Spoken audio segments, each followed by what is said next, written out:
नमस्कार, मैं हूं अविनाश और आप देख रहे हैं एबीपी लाइव का ये खास कार्यक्रम बतकही बिहार की। बतकही बिहार की का ये तो महज दूसरा एपिसोड है, लेकिन आज बात थोड़ी बड़ी है। और बात बिहार की वो बात है जिस पर नीतीश कुमार पिछले 20 साल से कमोबेश मुख्यमंत्री बने हुए हैं। जिस बात से वो समझौता न करने की बात तो वो हमेशा से करते आए हैं, लेकिन इस बार वही बात उनके गले ऐसी अटक गई है कि अब वो एनडीए के नेताओं से न निगलते बन रहा है और न उगलते बन रहा है। ये बात है भ्रष्टाचार की। ये बात है प्रशांत किशोर के उस आरोप की जिससे न तो बीजेपी के नेता अछूते रह गए हैं और न ही नीतीश कुमार के नेता अछूते रह गए हैं। न मंत्री अछूते रह गए हैं, न विधायक और सांसद अछूते रह गए हैं। और इसको लेकर के अब बीजेपी में भी दो फाड़ होता हुआ दिख रहा है। तो आज हम अपने वरिष्ठ सहयोगियों के साथ यही बातचीत करने की कोशिश करेंगे और समझने की कोशिश करेंगे कि जिस मुद्दे पर मुख्यमंत्री नीतीश कुमार और प्रधानमंत्री नरेंद्र मोदी दोनों ही जीरो टॉलरेंस की बात करते हैं, उसी मुद्दे को जब प्रशांत किशोर उठा रहे हैं तो नीतीश कुमार और पीएम मोदी दोनों ही आखिर चुप क्यों हैं?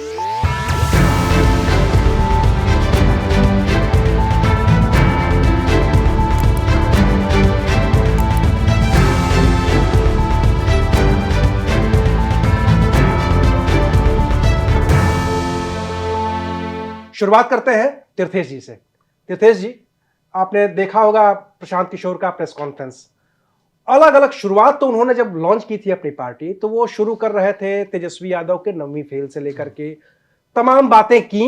और अब जब चुनाव नजदीक आ गया है बिल्कुल, तो उनकी सारी बातें बीजेपी और जेडीयू के नेताओं के भ्रष्टाचार के इर्द गिर्द सिमट गई है। वो अशोक चौधरी को सबसे बड़ा भ्रष्टाचारी बताने लग रहे हैं, वो मंगल पांडे को अमंगल पांडे बता रहे हैं, वो संजय जायसवाल की बात कर रहे हैं, वो बीजेपी के किसी नेता को छोड़ने की बात ही नहीं कर रहे हैं। वो कह रहे हैं कि लालू यादव का चारा घोटाला तो महज एक छोटा सा घोटाला था, ये घोटाला तो बहुत ही बड़ा घोटाला है। ये क्या है? अगर मैं इसे दो चीज में देखूं तो ये आरोप पहले भी लगाए थे अगस्त में, आपको याद होगा पहले वीक में, फर्स्ट वीक में ये आरोप लगाए थे, लेकिन उस समय उतना ट्रैक्शन नहीं हुआ था। अब ये आरोप अगर देखिए तो नेपाल में भी, बिहार का पड़ोसी बिल्कुल है, नेपाल है, वहाँ पर ये सत्ता परिवर्तन हुआ, जनजी क्रांति हुई, नेपोकिड वाला आरोप लगा, भ्रष्टाचार के आरोप लगा। और बिहार में चुनाव भी अब नज़दीक आ रहे हैं, यानी 10-15 दिन में अनाउंसमेंट हो जाएगी की संभावना है। तो मुझे लगता है जो कि आप प्रशांत किशोर जो इस पैकेज को रखे हुए थे, जो क्या दबा कर, जो कि अब धीरे धीरे जैसे इलेक्शन आएगा तो वो जो रूलिंग पार्टी के अगेंस्ट करप्शन एलिगेशन को जोर पकड़ाएंगे, तो उसी मुद्दे पर काम कर रहे हैं। तो इसी तहत जो आपने बताया अशोक चौधरी, सम्राट चौधरी पर एलिगेशन है, हाँ डिग्री पर, हाँ मैंने उस डिग्री को वो भी देखा, 10 में एफिडेविट, 14 में और 20 में। 10 में था जो क्या वो 5वीं पास है, 7वीं तक पढ़ाई किए हैं, 14 में वो डिग्री गायब था। और जब मैंने वो इसका 20 में देखा तो 20 में जाकर वो लिखा हुआ था जो क्या doctor of literature from California public university. तो वो कहाँ से, प्रशांत किशोर ने जो ये भी जायज़ बताया जो क्या क्यों लगे हैं, यानी वो बिना मैट्रिक पास किए कैसे वो डॉक्टर ऑफ लिटरेचर की डिग्री ले सकते हैं। तो ये सब सारे एलिगेशन अगर आप देखिएगा तो इलेक्शन के समय सेंटिमेंट को भुनाने, आप अगर देखिए तो बहुत सारे करप्शन पर सरकारें बदली हैं। तो अब क्योंकि हर हमेशा वो आर्म चेयर वो रहे हैं प्रशांत किशोर, तो अब क्योंकि पॉलिटिकल पार्टी बना दिए हैं और पॉलिटिक्स की बात कर रहे हैं, तो अब उन्होंने समझ गया अब आम चेयर ने कब मुझे निशाना साधना है। अच्छा। तो नेपाल के बाद बिहार में अब चुन ये। मनोज जी, क्या इसको ऐसे भी समझा जाए कि प्रशांत किशोर जो जेडीयू और बीजेपी के नेताओं को टारगेट कर रहे हैं, तो वो इस बात का भी इशारा कर रहे हैं कि मेरी जो लड़ाई होने वाली है, चुनावी लड़ाई, वो बीजेपी एनडीए बनाम प्रशांत किशोर है और आरजेडी को वो दरकिनार कर रहे हैं, महागठबंधन को। पहले तो हमको ये समझना पड़ेगा कि हम प्रशांत किशोर पर चर्चा क्यों कर रहे हैं। प्रशांत किशोर पिछले साल भर से 2 अक्टूबर को 1 साल हो जाएगा उनकी पार्टी को बनाए हुए। 2 अक्टूबर से 2 अक्टूबर तक प्रशांत किशोर को नेशनल चैनल पर कितनी जगह मिली है, पहले आप इसको देख लीजिए। अब अगले 10 दिनों में, जैसा तीर्थेश ने बताया कि 10 दिनों में इलेक्शन का अनाउंसमेंट होने वाला है, इलेक्शन अनाउंस हो जाएगा। तो हम प्रशांत किशोर को चैनलों पर, जो नेशनल मीडिया है, वो प्रशांत किशोर को कितना फुटेज दे रहा है पहले देखिए। और आज जिस खबर पर हम लोग बैठे हुए हैं, आज इस खबर पर चर्चा हो रही है। तो प्रशांत किशोर ने जो तीर चलाया करप्शन वाला, वो तीर जाके अब निशाने पर लगता हुआ दिख रहा है। लेकिन इसमें भी देखिए, प्रशांत किशोर की खबर को फुटेज नहीं मिल रहा। आरके सिंह के मार्केट में आने से, आरके सिंह के नीरज कुमार सिंह के मार्केट में आने से तब इस खबर की चर्चा हो रही है। अब नीरज कुमार सिंह क्यों बयान दे रहे हैं, आरके सिंह क्यों बोल रहे हैं, इसका विश्लेषण हम लोग अलग से कर लेंगे, मतलब आगे कर लेंगे। लेकिन अभी हमें समझना पड़ेगा कि प्रशांत किशोर जो है, प्रशांत किशोर मंगल पांडे पर आरोप लगाते हैं। प्रशांत किशोर ने शुरुआत की दिलीप जायसवाल पर आरोप लगाने के लिए, जो किशनगंज मेडिकल कॉलेज था, उसी में उन्होंने उनको लपेटा, मंगल पांडे को बतौर स्वास्थ्य मंत्री लपेटा, वो पैसे का लेन देन। अभी जब हम लोग बैठे हुए हैं तो अशोक चौधरी पर जो आरोप लगाए हैं, तो अशोक चौधरी ने 200 करोड़ के मानहानि का नोटिस भेजा है अभी प्रशांत किशोर को। तो आप देखिए, अशोक चौधरी हो गए, सम्राट चौधरी हो गए, दिलीप जायसवाल हो गए, ये तीनों, मंगल पांडे हो गए, ये 4 चेहरे जो हैं इस वक्त नीतीश सरकार के सबसे बड़े टॉप जो 5-7 चेहरे हैं, उसमें 4 चेहरे है ना। तो प्रशांत किशोर ने इन चारों को टारगेट कर दिया। अब हम लोग चर्चा इस बात पर कर रहे हैं कि क्या वाकई में नीतीश कुमार की सरकार इतनी भ्रष्ट है, क्या भारतीय जनता पार्टी वाकई में बिहार में इतनी भ्रष्ट है, क्या नीतीश कुमार और जो उनके आसपास रहने वाले लोग हैं क्या वाकई में इतने भ्रष्ट हैं। तो इसके लिए हमको आजादी विस्तार से बताएंगे कि बिहार की राजनीति को समझना पड़ेगा। हम कुछ भी कह ले, आप कुछ भी कह ले, तीर्थेश कुछ भी कह ले, बिहार की जनता ये मानने को तैयार नहीं है कि नीतीश कुमार भ्रष्ट है। तो ये तो व्यक्तिगत तौर पर तो ये भी कहते हैं कि मैं नहीं मानता। नीतीश कुमार को आप टारगेट किसको कर रहे हैं? आप टारगेट कर रहे हैं अशोक चौधरी को। आप टारगेट कर रहे हैं अशोक चौधरी को, इसलिए टारगेट कर रहे हैं कि चीटें जो है ना नीतीश कुमार पर पड़े। आप टारगेट इसलिए कर रहे हैं ना भाई, अशोक चौधरी को टारगेट कर रहे हैं ताकि उसके, अशोक चौधरी क्लोज सर्किल के भाई, नीतीश कुमार को सलाह देने वाले, नीतीश कुमार को आरजेडी से हटाकर एनडीए की तरफ लाने वाले, इन सब चीजों में उनकी भूमिका है। पारिवारिक रिश्ते हैं। आप देखिए, अशोक चौधरी की बेटी, दामाद, वो सब नीतीश कुमार से हफ्ता 10 दिन में मिलते जुलते रहते हैं। तो अशोक चौधरी पर आरोप लगाने का मतलब यह है कि आप सीधे सीधे मुख्यमंत्री पर अटैक करना चाह रहे हैं। लेकिन क्या बिहार की जनता, जो बिहार का वोटर है, क्या इसको कबूल कर रहा है? तो आप प्रथम दृष्टा देखेंगे तो पाएंगे कि बिहार की जनता को इन चीजों में रुचि नहीं है। देखिए, नीतीश कुमार की छवि आज भी वही क्लीन है, व्यक्तिगत तो है। 9 बार शपथ लेने के बाद 10वीं बार शपथ लेंगे नहीं लेंगे बाद का मामला है। लेकिन हर बार उन्होंने, देखिए, तेजस्वी यादव से रिश्ता तोड़ा, इसी नाम पर तोड़ा, याद होगा आपको। बिल्कुल तोड़ा रिश्ता तो इसी नाम पर तोड़ा ना कि भाई ये एक करप्शन का मामला है। लेकिन उस केस में तेजस्वी को तो क्लीन चिट नहीं मिली थी, नहीं मिली। फिर उन्होंने लेकिन मनोज, एक सेकंड, जैसे नीरज सिंह ने भी जो जेडीयू का बोला, जो कि इस मामले पर नीतीश कुमार ने तेजस्वी से सवाल बोला, जो कि हाँ, लेकिन अब वो ये भी कर रहे हैं जो कि मिनिस्टर्स को इस पर आना चाहिए और अपनी सफाई देनी चाहिए। क्या मामला है? जदयू के प्रवक्ता है नीरज कुमार, वो कह रहे हैं कि उनको आना चाहिए। और आरके सिंह जो पूर्व मंत्री हैं, वो कह रहे हैं कि बीजेपी के नेता को इसमें तीर्थेश, नीरज कुमार का और अशोक चौधरी का जो मामला है उसको भी देखना पड़ेगा। आप खाली ऐसे नहीं बोल सकते। प्रशांत किशोर आए, प्रेस कॉन्फ्रेंस बोला, केजरीवाल मॉडल पर आरोप लगाया, चले गए। प्रशांत किशोर अपना घूम रहे हैं, उनको कोई मतलब नहीं है। लड़ रहे हैं जेडीयू वाले आपस में, लड़ रहे हैं बीजेपी वाले आपस में, वो तो अपना यात्रा पर निकले हुए कर रहे हैं। आजाद जी, मैं एक चीज इसमें समझना चाहता हूं आपसे, क्या ये वो वाला मॉडल तो नहीं है कि जो 2017 में सुशील मोदी लगातार प्रेस कॉन्फ्रेंस करते थे जब नीतीश कुमार महागठबंधन के साथ थे?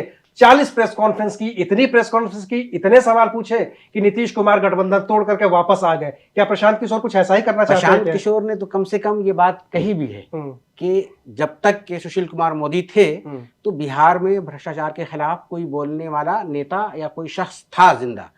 अब उनके जाने के बाद ये जगह खाली पड़ी हुई है और इसीलिए वही कागजी कार्रवाई, वही आंकड़ों की। और देखिए, इसका असर चुनाव में पड़ता है। पार्टियों के अंदर भी मतभेद शुरू होते हैं। जैसे कि अब आरके सिंह ने ही जब सवाल उठा दिए बीजेपी के अंदर में, तो पार्टी के अंदर में तो एक तरह से उनको परेशानी का सामना तो करना ही पड़ेगा। नीरज कुमार ने भी उठाया। तो ऐसा नहीं है, ये बात सच है कि बिहार में नीतीश कुमार की छवि एक बहुत ही साफ सुथरी सुशासन बाबू की है। लेकिन बीते दिनों में जिस तरह से चीज़ें बदली हैं, जिस तरह से क्राइम रेट या सब कुछ देखा गया है, लेकिन नीतीश कुमार की इस छवि को धीरे धीरे धूमिल करने के लिए कोई उस तरह का नेता ही नहीं था अभी तक। क्योंकि जो नेता सामने थे आरजेडी के, वो उनकी छवि उतनी अच्छी नहीं थी।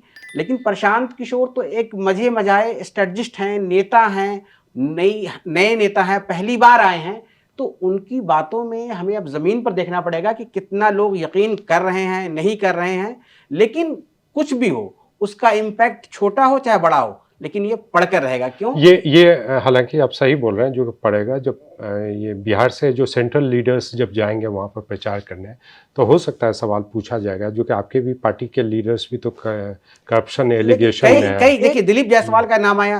अब ये तमाम खबरें आपस में रहती हैं कि दिलीप जायसवाल अमित शाह के करीबी माने जाते हैं, और दिलीप जायसवाल ने जिस तरह से तरक्की की सीढ़ियां चढ़ी हैं और जिस तरह से वो कद्दावर नेता बनते चले गए हैं, ये बिहार में किसको नहीं पता है कम से कम कि वो किस, यानी इनफैक्ट पीके ये भी बोले हैं, जो कि क्लर्क थे एमजीएम कॉलेज में, minority Sikh college, medical college, और सिख कॉलेज के वो मालिक बन और गए, वो उसके मालिक बन गए। तो और वो तरक्की जिस तरह कानूनी तौर पर वहाँ अड़चने हैं उसमें, और इन अड़चनों में यहाँ तक कि उस कॉलेज को बहुत सारी मतलब डीम्ड यूनिवर्सिटी का दर्जा दिया गया। उसी डीम्ड यूनिवर्सिटी में दर्जा देने के लिए जो एलिगेशन लगा, मंगल पांडे जो हेल्थ मिनिस्टर हैं, जो कि आप डीम्ड यूनिवर्सिटी बनाए हैं, 25 लाख रुपया। हालांकि बीजेपी ने इस पे सफाई दी है, कहा है कि डीम्ड यूनिवर्सिटी का दर्जा देने का जो मामला है वो एजुकेशन मिनिस्ट्री का मामला होता है, हेल्थ मिनिस्ट्री का नहीं होता है। लेकिन कुछ न कुछ दाल में घाल मेल काला तो है ही। मनोज जी, अगर ये सब कुछ इतना ही होता, अगर उनके आरोप लगाने और हमारी चर्चा करने से ही चुनाव बदलता या वोटरों पे इम्पैक्ट पड़ता, तब तो बात दूसरी होती। क्योंकि ये घूम के उन पर भी तो आ सकता है ना, कि आप कह रहे हैं कि ये क्लर्क इतना बड़ा आदमी हो गया है, विपक्ष तो ये भी कह ही रहा है ना कि आप भी तो एक सामान्य से सरकारी डॉक्टर के बेटे थे, और आप चुनाव में इतना पैसा खर्च कर रहे हैं जिसकी कोई सीमा नहीं है। देखिए, इसके जड़ में हम लोग ना जाए तो बेहतर है, क्योंकि जितना हम लोग छीलेंगे ना उतना जो है ना फैलता जाएगा, है ना। पहले दो चीजों को हमको समझना पड़ेगा कि हम लोग जो चर्चा करने बैठे हैं तो नीरज कुमार सिंह और आरके सिंह पर बैठे हैं, है ना। असली मुद्दा वही लेके आए हैं। प्रशांत किशोर तो पिछले 1 महीने से बोल ही रहे थे। तो नीरज कुमार सिंह की इस समय राजनीतिक स्थिति क्या है, इसको समझिए। मोकामा, जिसे शुरुआत में हम लोग बात कर रहे थे, मोकामा अनंत सिंह के जेल से आने के बाद अनंत सिंह ने कहा कि हम मोकामा से चुनाव लड़ेंगे। तैयारी नीरज कुमार सिंह की भी थी, उनको लड़ना चाहते थे, एक बार चुनाव लड़के वहां से हार चुके थे, तो उनकी कोशिश थी कि हम भी चुनाव लड़े। जैसे वो जेल से निकले, जैसे उन्होंने अनंत सिंह ने कहा कि हम चुनाव लड़ेंगे, सबसे पहला रिएक्शन नीरज सिंह का आया कि ऐसे कैसे हो सकता है। अगले दिन जाके अनंत सिंह नीतीश कुमार से मिल लिए, सारा कुछ कर लिए, और ललन सिंह साथ में घूमने लगे। तो यहां आप इसको समझिए कि ललन सिंह पार्टी के टॉप लीडर है इस वक्त, और ललन सिंह अनंत सिंह साथ घूम रहे हैं, अशोक चौधरी साथ घूम रहे हैं। 16 तारीख को वहां मोकामा में सम्मेलन था अभी जेडीयू का, विधानसभा का मोकामा में, तो उसमें तीनों साथ में मंच पर बैठे हुए हैं। नीरज सिंह वहां का लोकल लीडर है, लेकिन उनको कोई पूछा नहीं, उनको ले नहीं गया। तो ये पार्टी की अंदरूनी लड़ाई है ना, इसको भी इस तरीके से देखिए कि भाई पार्टी की जो अंदरूनी 1-2 गुट बने हुए हैं, अलग अलग गुट बने हुए हैं, तो उस गुटबाजी का शिकार हो रहे हैं। तो वो चेहरा है नीरज कुमार सिंह, पार्टी में प्रवक्ता का पोस्ट होल्ड कर रहे हैं, नो डाउट, है ना। तो उनके बोल रहे हैं, इसीलिए हम लोग चर्चा कर रहे हैं, इसीलिए चैनलों पर खबर चल रही है, अखबारों में खबर चल रही है। अगर कोई और बोलता तो हो सकता था ये खबर न चलती, न बढ़ती उसे।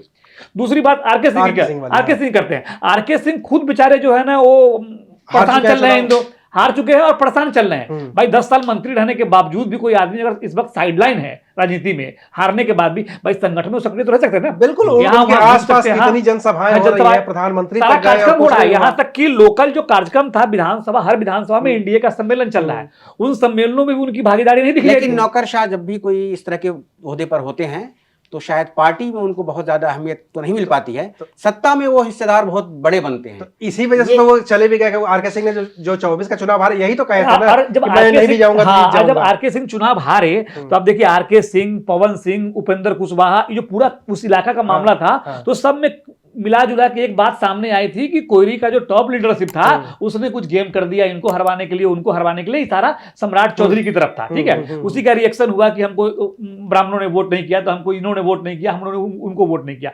तो उस हिसाब से उन्होंने टारगेट किया सम्राट चौधरी को सीधा कि ले भाई तू अपना जवाब दो जो देना है सो, है ना। और दूसरा उन्होंने टारगेट किया फिर दिलीप जायसवाल को कि भाई तुम वो करो, पार्टी का अध्यक्ष है। तो अब मुझे ऐसा लग रहा है कि भाई आरके सिंह की इस वक्त, अभी 3 दिन पहले पवन सिंह के बारे में उन्होंने क्या कहा, पवन सिंह के बारे में कहा ना कि पवन सिंह को टिकट देने का आपने वादा किया था सेंट्रल लीडरशिप को। भाई बीजेपी सीधा सीधे भारतीय जनता पार्टी के अध्यक्ष पर अटैक किया ना कि भाई आपने वादा किया था कि टिकट देंगे, टिकट दे दिया और फिर वापस ले लिया, फिर कहा कि फिर कंपनसेट करेंगे, कुछ किया नहीं। तो एक तरीके से जो पवन सिंह के बहाने उन्होंने सेंट्रल लीडरशिप पर अटैक किया, तो उससे भी तो पार्टी के अंदर छटपटाहट हो गई, भाई बीजेपी के अंदर इस तरह के नेता जिनको 10 साल मंत्री बनाया, लेकिन जिनको इससे ये लाया। तो बात आ ही जाती है ना कि कम से कम पार्टी के अंदर का जो मतभेद है या चुनाव के अंदर में जो तालमेल की कमी है वो तो बात उजागर होगी। वो तो दिख और रही है, वो चुनाव तो सामने के है, वक्त में, वो तो ऐन सामने चुनाव है। के वक्त में ऐसा होना किसी भी पार्टी के लिए अच्छा तो नहीं माना जा सकता नहीं। है। क्या आजाद जी यही वजह है कि नीरज कुमार ने जो बोला है उसके बाद उनकी बात को पे वजन रखने के लिए कोई भी नेता नहीं आ रहा है? आरके सिंह को भी बोले हुए 24 घंटे से ज्यादा का वक्त हो गया है, कोई भी ऐसा नहीं आया है छोटा बड़ा नेता जो आरके सिंह की बात का समर्थन करता हुआ दिख रहा है। देखिए ये दोनों ही अलग थलग पड़ गए। ये जो दो बड़े कद्दावर नेता हैं जो बीजेपी की, जो खासकर अशोक चौधरी मतलब हुए, मतलब और मंगल पांडे हो, जायसवाल। चाहे दिलीप जायसवाल हो, यहाँ तक के ये जितने कद्दावर नेता हैं इनके खिलाफ वैसे भी आम किसी भी नेता के लिए बोलना बहुत ही मुश्किल चीज़ है। हैसियत नहीं है बेसिकली, समझिए कोई बोल नहीं पाएगा। कोई बोल नहीं पाएगा। और यकीनी बात है जो नाराज होंगे, पार्टी के मतभेद जब भी बाहर आते हैं वो कभी न कभी किसी न किसी तरह से नाराज नेता के जरिए आते हैं, या फिर उनकी जो अपनी महत्वाकांक्षा होती है वो पूरी होती नहीं दिख रही होती है, तब वो मैदान में आते हैं। लेकिन किसी भी बहाने से अगर किसी भी पार्टी की कमी अगर बाहर आ रही है, मीडिया में आ रही है, समाज में आ रही है और चुनाव में वो दिख रहा है, तो इसका नुकसान पार्टी को बहुत हद तक उठाना ही पड़ सकता है। और इसमें ऐड कर दूं जो कि ये करप्शन का मामला है, 200 करोड़ रुपए का करप्शन अशोक चौधरी पे व्यक्तिगत तौर पर लगा बेनामी संपत्ति का है, कोई छोटा मोटा नहीं है। अशोक चौधरी पे तो खास खूबी ये है कि वो कई पार्टियों से जो तालमेल है, जो बैलेंस बनाने की जो कला है, ये तो अपने आप में एक रिसर्च का इशू है कि वो किस तरह से मतलब तालमेल तमाम पार्टियों से बना पाते हैं। ऐसा ऐसे नहीं है, बिहार में ऐसे दर्जनों नेता हुए हैं। मतलब अभी जो आपके रघुनाथ झा कौन सी पार्टी में नहीं रहे? रघुनाथ झा, देखिए रघुनाथ झा तो अब वो हमारे अतीत का हिस्सा बन गए हैं, लेकिन उन्होंने भाई सम्राट चौधरी डिप्टी सीएम है ना, बताइए उनके बारे में क्यों नहीं बात करते आप? अभी क्या है कि करंट में इस वक्त अशोक चौधरी इस मामले में लीड ले रहे हैं। कम से कम दो पार्टी में तो बैलेंस बना ही हुआ है उनका। दो पार्टियों के बारे में देखिए, आपको बिहार के अंदर में हनुमान मंदिर की का जो हैसियत है, उस हैसियत से भी उनको आप देखिए कि बिहार में सत्ता के केंद्र में कोई भी पार्टी हो, किसी भी धार्मिक संगठनों में अगर आपके उच्च पदों पर हैं या उनसे जुड़ा हुआ आपका जुड़ाव है किसी तरह से, तो उनकी हैसियत एक बिल्कुल अलग हो जाती है। नहीं, लेकिन है ना, अशोक चौधरी के बारे में दो चीज और है जो कि इसी साल जून में वो असिस्टेंट प्रोफेसर भी बने, और ये भी 57 साल की उम्र में। तो ये बोला गया भाई आप मिनिस्टर हैं तो क्यों बनना चाह रहे हैं, और है ना एक पोस्ट तो आपने किसी अनएम्प्लॉयड का खा लिया। दूसरा, उनके जो दामाद हैं किशोर कुणाल के जो बेटे हैं, उनको रिलीजियस ट्रस्ट में मेंबर भी बनाया गया, एक और एलिगेशन है।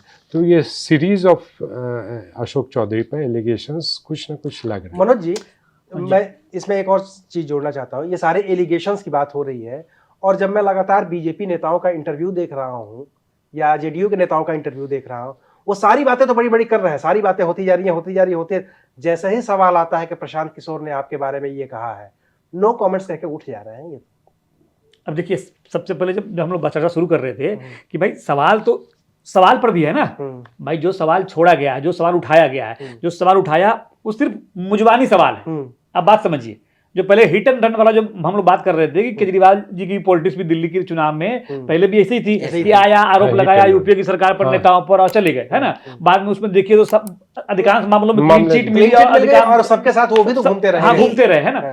तो अब इसमें क्या है कि आरोप लग गए। अब आरोप लग गए, अब जिनसे आप क्वेश्चन कर रहे हैं, जिनसे मीडिया क्वेश्चन कर रहा है, वो आरोप के बारे में जानेंगे तब तो कोई बात होगी। अब बात समझिए, अभी जो अशोक चौधरी पर आरोप लगे कि 200 करोड़ का लैंड डील सांबेबी की सगाई से लेकर शादी के बीच में खरीद लिया, अब इस खबर की जानकारी आपको, हमको, इनको होगी तब तो बताएंगे। भाई उस खबर के बारे में जो आरोप लगा रहे हैं वो पढ़ के कहीं से लाए होंगे, वो कहीं जानकारी जुटाए होंगे। अब जानकारी जुटाने के बाद जो है उन्होंने पे रखा होगा।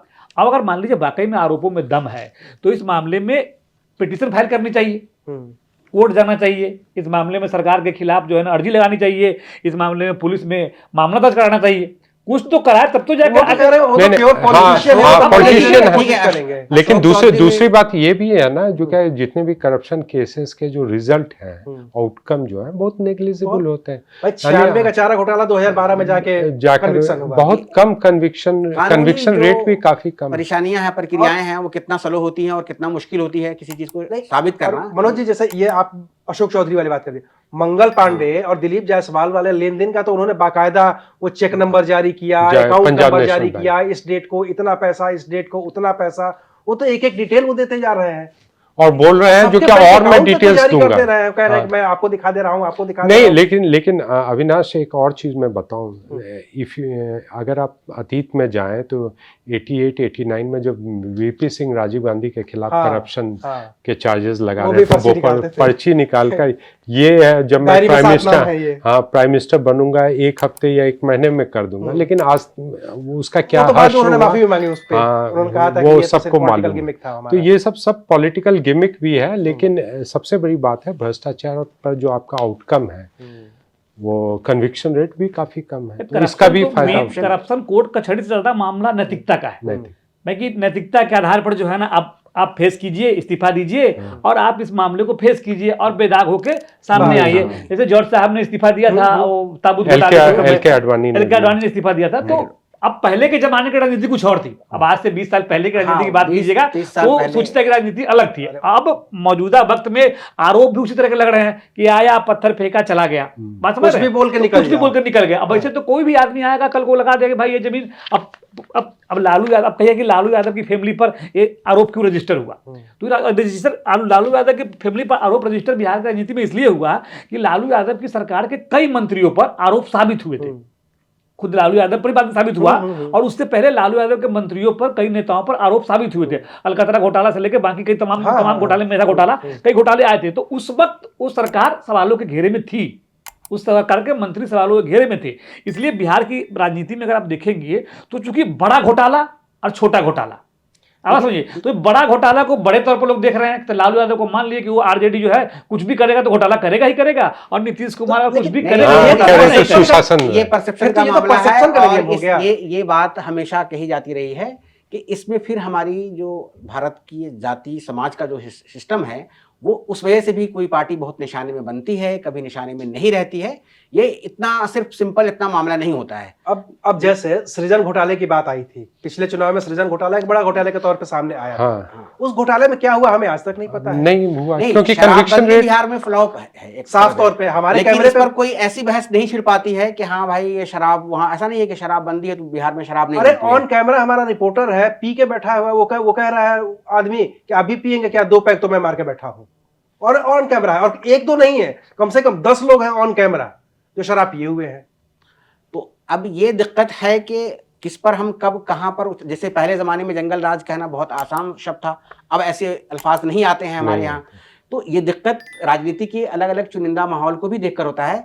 लेकिन ये बात अभी ठीक है, और आरोप पर अलग है, लेकिन सम्राट चौधरी पर तो आरोप है, वो तो दिख रहे हैं जैसे उन्होंने बता दिया नामे में ये बात है। सम्राट चौधरी पर आरोप नहीं है, सम्राट चौधरी पर आरोप सही है। सम्राट चौधरी इस मामले में केस दर्ज हुआ था। आप ये जब नाबालिग थे, ये जब राबड़ी देवी की सरकार में मंत्री हटाए गए थे, उम्र का घोटाला कुछ सामने आया था, उस पर हटाए गए थे, तो कुछ ना कुछ मामला था उसमें कि हाँ 98 की बात है। यानी उसमें नाम बदल, राकेश कुमार, फिर सम्राट कुमार मौर्य, फिर सम्राट चौधरी, अलग राकेश कुमार, फिर सम्राट कुमार मौर्य, फिर सम्राट चौधरी हो गए। सम्राट चौधरी हो गए, हलफनामे में भी है वो। ये तो जो इस तरह इस पर तो सफाई आनी चाहिए थी ना कम से कम उस नेता की तरफ से, तो उस पर भी खामोशी है। अब इसमें 2 चीजें समझ में आ रही है। एक तो ये है कि एक घोटाला होता है जो एस्टेब्लिश घोटाला है या जिसके बारे में परसेप्शन होता है और उस पर जनता अपनी राय बना लेती है।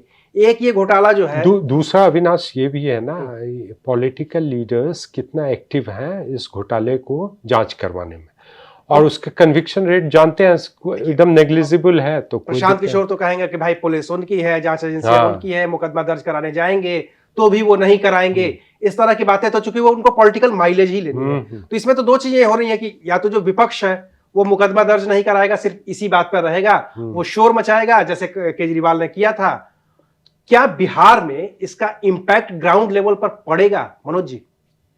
जिसकी शोर की बात हो रही है, अभी मान लीजिए प्रशांत किशोर अकेले लगा रहे हैं, कल को तेजस्वी यादव भी आ जाए और वो भी प्रशांत किशोर के सुर में सुर मिलाने लगे। हाँ, लेकिन तेजस्वी के खिलाफ भी तो आरोप है। डर आप सोच लीजिए, एक डर तेजस्वी को भी होगा कि क्या मालूम कि प्रशांत किशोर की अगली कड़ी में कौन नेता शामिल है, कहीं वो राजद के नेताओं पर नहीं वो तो ऑलरेडी लगा चुके हैं, वो तो सारी चीजें कर, लेकिन अभी तो जो हो रहा है वो नेक टू नेक फाइट हो प्रशांत किशोर। नहीं लेकिन मनोज एक सेकंड मनोज के बोलने से पहले मैं बोल रहा हूँ, जो कि अगर तेजस्वी यादव लगाते हैं तो सब लोग उनको भी तो बोलेंगे आप भी तो एलिगेशन में हैं, आप पर भी चार्जशीट है, आपका भी केस चल रहा है, तो हो सकता है वो नहीं कर वो तो पाए। पब्लिक डोमेन में है कि केस चल रहा है भाई, हाँ। जमीन घोटाले का लेकर हाँ, के, मनोज। तमाम घोटालों को लेकर के। नहीं, तेजस्वी तो आरोप लगा ही रहे हैं। पिछले आप उनका उनका ट्वीट देख लीजिए, उनका पोस्ट देख लीजिए, वो क्राइम के बारे में, बालू घोटाला, कौन घोटाला, आरोप तो लगा ही रहे हैं। थोड़ी ना आरोप लगा रहे हैं। अभी जो सड़क बनी और सड़क में चूहा जो कर दिया, उसमें नहीं, आरोप लगा है। लेकिन पब्लिकली नाम के साथ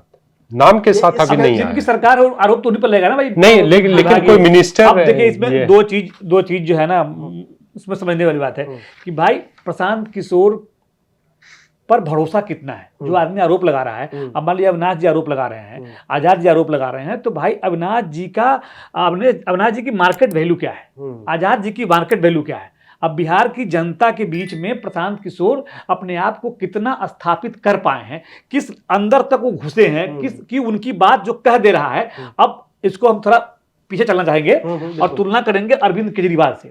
तो अरविंद केजरीवाल की बात पर भरोसा उस वक्त मीडिया को भी इसलिए होने लगा था क्योंकि अरविंद केजरीवाल अन्ना के जरिए एक आंदोलन को खड़ा किए थे और बाकायदा उस वक्त ऐसा पेश कर दिया गया था, ऐसा माहौल बन गया था कि भ्रष्टाचार खत्म करने का प्रतीक यही 2-3 लोग हैं। ठीक है, तो इसलिए उनकी बातों पर जो कह रहे थे टीवी पर आके कि भाई इस घोटाले में ये फंसे हुए, इस घोटाले में ये फंसे हुए हैं, इस घोटाले में ये मंत्री, तो उस पर लोगों को भरोसा हो जा रहा था कि वाकई में ऐसा एक ईमानदार आदमी बोल रहा है। यानी वो पॉलिटिकल लीडर बनने से पहले की बात है ना। अब देखिए प्रशांत जी का मामला क्या है। प्रशांत जी चुनाव लड़ रहे हैं, जैसा आपने भी कहा कि प्रशांत जी जो खर्चा कर रहे हैं, ये कोई साधारण पार्टी बिहार में खर्चा नहीं कर पाती। आरजेडी इतने सालों से बिहार में सत्ता में रही, आरजेडी का भी जो है ना वो प्रचार का स्टाइल उस तरह का नहीं है। आप देख लीजिए खर्चा करने का तरीका। अब हेलीकॉप्टर भले अलग से दिख जाता है आरजेडी का या जेडीयू का या बीजेपी का, अब इनका हेलीकॉप्टर नहीं दिख रहा, लेकिन बाकी तो सब दिख रहा है। बाकी सब दिख रहा है ना। तो वो अलग मामला है, कहां से क्या आ रहा है, क्या फंडिंग। चुनाव लोग लड़ता है, कहीं से फंडिंग होती है तभी चुनाव लड़ता है, अपना जेब से निकाल लड़ता नहीं है।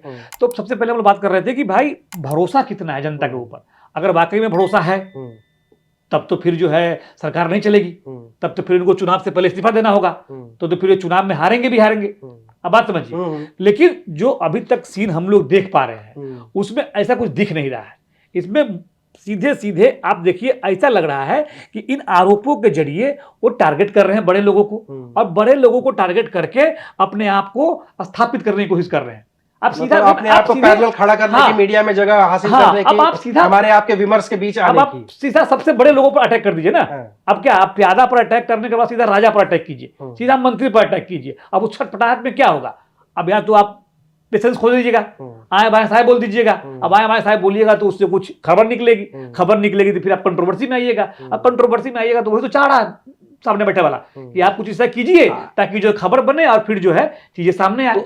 प्रशांत किशोर के साथ दो परेशानी है। एक तो केजरीवाल जैसा जादू नहीं है, और दूसरे कि जो यहाँ बिहार में मुखिया है, मतलब जो सीएम है, यानी उसकी छवि ऐसी है कि उसके खिलाफ इल्जाम लगाना अपने आप में एक मुश्किल से मुश्किल तरीन काम है। तो इसलिए अपने आप में मतलब जमीन पर कोई बहुत ज्यादा फायदा हासिल कर पाना इतना आसान नहीं है, लेकिन नामुमकिन है। लेकिन फिर भी करप्शन एक इशू बन गया है इलेक्शन में और बनेगा आगे आने वाले दिनों में। वही वैसा जैसा कि आजाद जी कह रहे हैं कि नीतीश कुमार सामने एक ऐसे चट्टान की तरह खड़े हैं कि उनसे भ्रष्टाचार के अलावा आप तमाम बातों पे कर लीजिए, भ्रष्टाचार का मुद्दा व्यक्तिगत तौर पे नीतीश कुमार पे तो नीतीश कुमार की ताकत का अंदाजा इसी से लगा लीजिए कि बिहार में पिछले यानी 2005 से 20 सालों में कोई भी पार्टी उनके बगैर सत्ता में का सुख नहीं भोग सकती है। और आज भी ये स्थिति मानी जा रही है कि जिसके साथ नीतीश उसी के साथ जो है ना फायदे की पूरी उम्मीद लगी हुई है।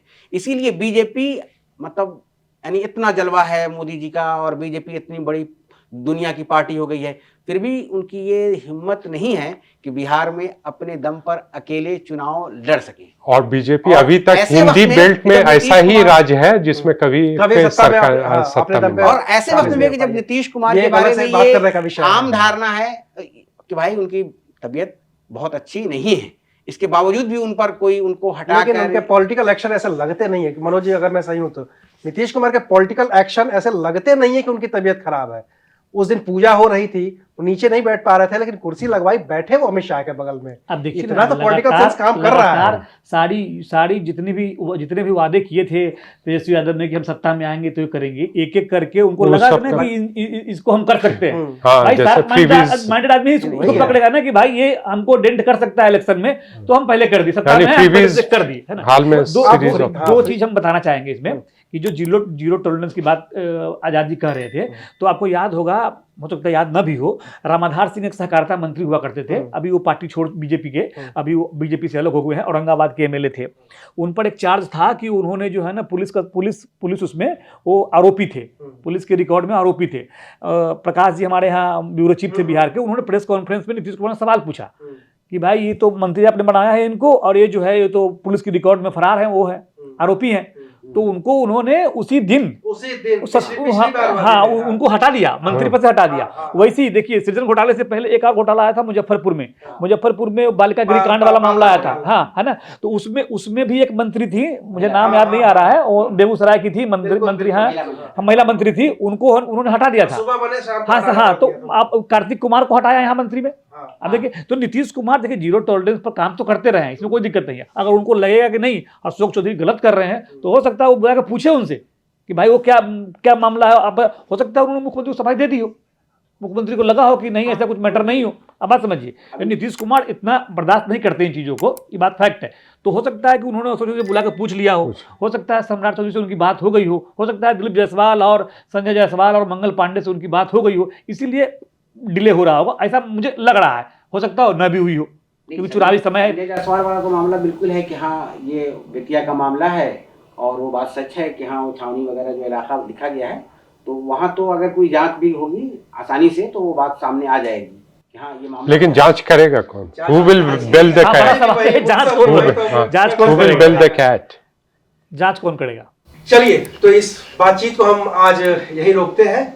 हमारी पूरी बातचीत का केंद्र बिंदु बिहार का भ्रष्टाचार था, जिसको लेकर के प्रशांत किशोर लगातार सवाल उठा रहे हैं। लेकिन सवाल अब भी अपनी जगह पे कायम है कि प्रशांत किशोर जो सवाल उठा रहे हैं और जिनसे बीजेपी और जेडीयू के नेता भाग रहे हैं, उनका जवाब आखिर कौन देगा, और क्या इस सारे सवालों का जवाब सिर्फ और सिर्फ विधानसभा चुनाव के दौरान ही मिलेगा? जो भी होगा हम आपको बताएंगे। देखते रहिए एबीपी लाइव। शुक्रिया।